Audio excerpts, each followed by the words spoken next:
شعر دی چې اولی واه واه په اخر کې صدا سی ویل اولی واه واه په اخر کې صدا سی ویل صدا غزل د ګل رحمان دی مړه رنگ رو اولا لا خبره د غیرت نه د کیسه واورا ولا لا خبره د غیرت نه د کیسه واورا خدای سره د پلار سره او سرکار سره سن کیږي مننه جی کته د جی چې د میر جعفر او میر صادق په وړاندې د میر جعفر او میر صادق په وړاندې د یو افغان نوم غستل کوبر دی او د زمیر خرصو پښتنو مپل کې د باچا خان نوم غستل کوبر دی مننه جی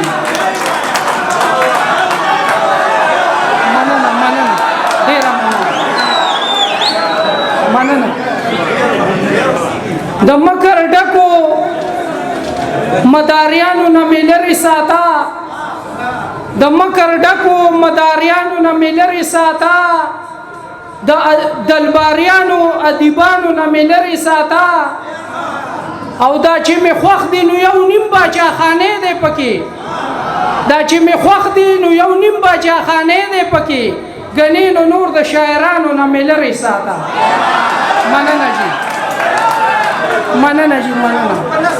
او د ملګرو فرمایش دی هغه کیته زړه خو بس د دې په فرمایش به وایو چې چاوي پلس خرسيږي چاوي پاته خرسيږي چاوي پلس خرسيږي چاوي پاته خرسيږي نو ما به خدای خبر دا دومره ارزان څه خرسيږي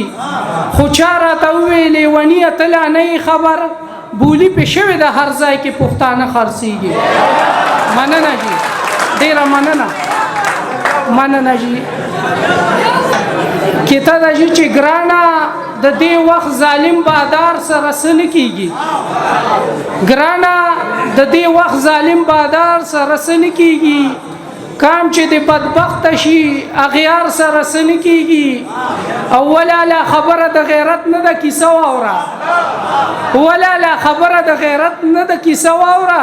خدای سره د پلار سره او سرکار سره سن کیږي مننه جی کله که هر سودا جهان دے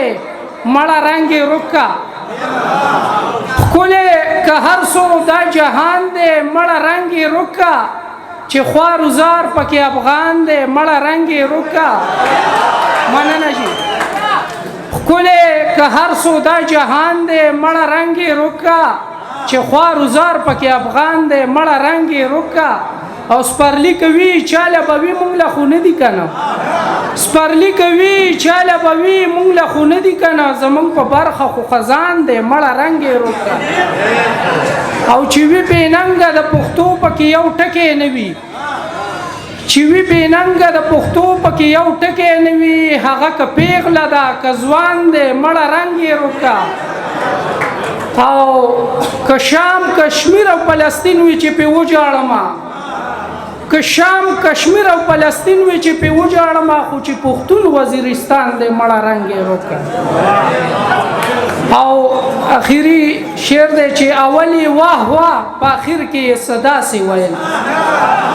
اولی واه واه په اخر کې صدا سی ویل صدا غزل د ګل رحمان دې مړه رنگ روکا